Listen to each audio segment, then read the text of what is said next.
এই ভিডিওতে আমাদের আলোচনার বিষয় হচ্ছে চালান। তো চালান পড়ার আগে একটা কথা বলে নেই যে গত ভিডিওতে আমরা সুরতহাল বা ইনকোয়েস্ট রিপোর্ট সম্পর্কে জেনেছিলাম, যেই রিপোর্টটা মেডিকেল অফিসারের কাছে কিন্তু পাঠাইতে হয় যখন আমি আনন্যাচারাল ডেথে একটা ব্যক্তিকে পোস্টমর্টেম করতে পাঠাচ্ছি, অর্থাৎ ইনভেস্টিগেটিং অফিসার যে ইনকোয়েস্ট করছে সে যখন মেডিকেল অফিসারের কাছে পোস্টমর্টেম করতে পাঠাচ্ছে তখন সাথে কিন্তু একটা ইনকোয়েস্ট রিপোর্ট পাঠানো লাগে প্রি রিকুইজিট অফ পোস্টমর্টেম হিসেবে। পাশাপাশি শুধু কিন্তু একটা সুরতহাল রিপোর্ট বা ইনকোয়েস্ট রিপোর্ট পাঠাইলেই হবে না, সাথে কিন্তু চালান একটা ফর্ম পাঠাইতে হয় যেটাকে আমরা চালান ফর্ম বলি। এটা একটা হচ্ছে রিকুইজিশন ফর্ম, মানে লিখিত ফরমাস যাকে আমরা বলতে পারি। এটা একটা টেবিউলেটেড ফর্ম এবং এখানে জাস্ট ফিল আপ করতে হয় 10টা ইনফরমেশন সাধারণত ফিল আপ করে দেন হচ্ছে ইনকোয়েস্ট রিপোর্টের সাথেও এটা কিন্তু পাঠাই দিতে হয় মেডিকেল অফিসারের কাছে। মেডিকেল অফিসার যদি এগুলা না পায় তাহলে কিন্তু সে পোস্টমর্টেম বা অটোপসি করবে না, কজ এগুলা কিন্তু প্রি রিকুইজিট অফ অটোপসি, যেগুলো যখন আমরা অটোপসি পড়বো তখন আমরা জানবো। যাই হোক, তো আমরা চালানে শিফট করি। চালান অলরেডি আমরা বুঝে গেছি যে চালান হচ্ছে একটা গভর্নমেন্ট অথরাইজড রিকুইজিশন মানে বললাম যে একটা লিখিত ফরমাস, যেটা টেবুলেটেড ফর্ম ইউজুয়ালি থাকে। এটা কাদের দ্বারা পাঠানো হয়?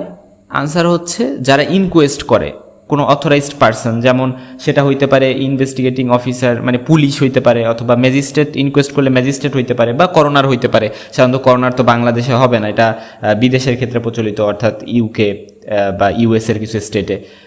তো এদের দ্বারা পাঠাবে কাদের কাছে?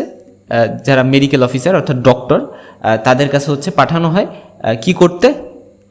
To perform postmortem or autopsy. তো এটাই হচ্ছে চালান।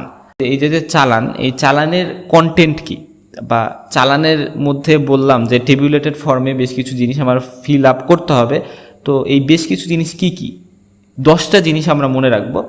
তার আগে বলে নিই, এই যে চালান এটা একটা মানে প্রিন্টেড ফর্মের মতো, এবং এই ফর্মটার একটা নাম্বার আছে, এই নাম্বারটা আমাদের মনে রাখতে হবে। Bangladesh form number 5371। এই 5371 কথাটা আমরা একটু মনে রাখবো।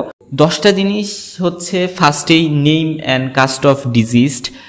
ডিজিজড বলতে বোঝানো হয়েছে যে ব্যক্তি মারা গেছে তার নাম এবং কাস্ট, তারপরে ওই ব্যক্তির এইজ, সেক্স, অ্যাড্রেস, কখন বডিটা পাওয়া গেছে, পাশাপাশি হচ্ছে গিয়ে টাইম অ্যান্ড ডেট অফ ডিসপাস্ট মানে বলতে বোঝানো হয়েছে কখন বডিটা পাঠানো হয়েছে। সো ডিসপাস্ট কথাটা ইম্পর্টেন্ট, যে বডিটা কখন পাঠানো হয়েছে ওই মানে স্পট থেকে বা ওই সিন থেকে পোস্টমর্টেম করার জন্য, এবং যেখানে পোস্টমর্টেম করতে পাঠানো হয়েছে সেখান থেকে ব্যক্তিটার বডি যেখানে পাওয়া গেছে, ডেড বডি, ওখানে ডিস্টেন্সটা কতটুকু, এটাও কিন্তু উল্লেখ করে দিতে হবে।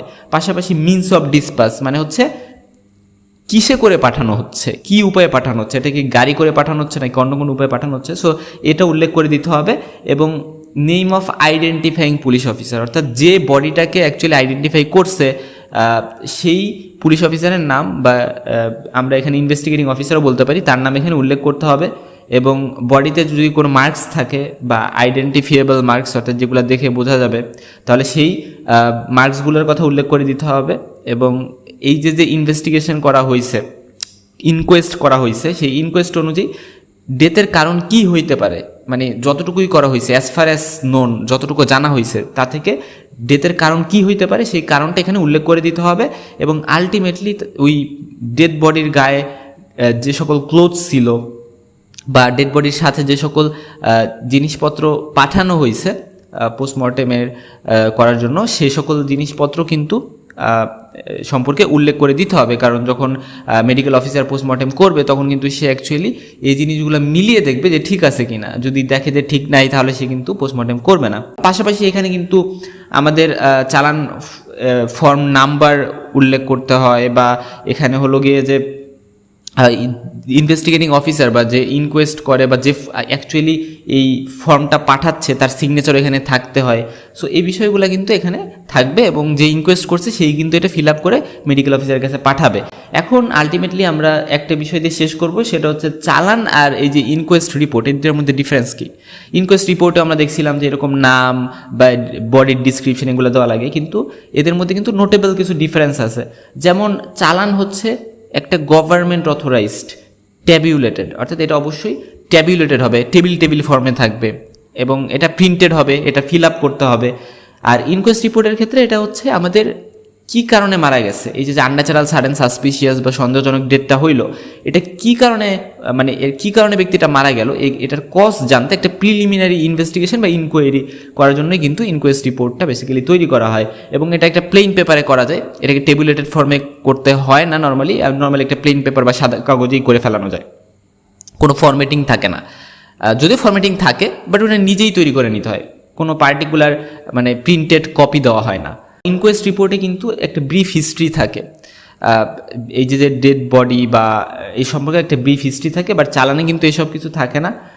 এবং উইটনেসের সিগনেচার ইনকোয়েস্ট রিপোর্টে আমরা দেখছিলাম যে দিতে হয়, কিন্তু চালানে কোনো উইটনেসের সিগনেচার লাগে না।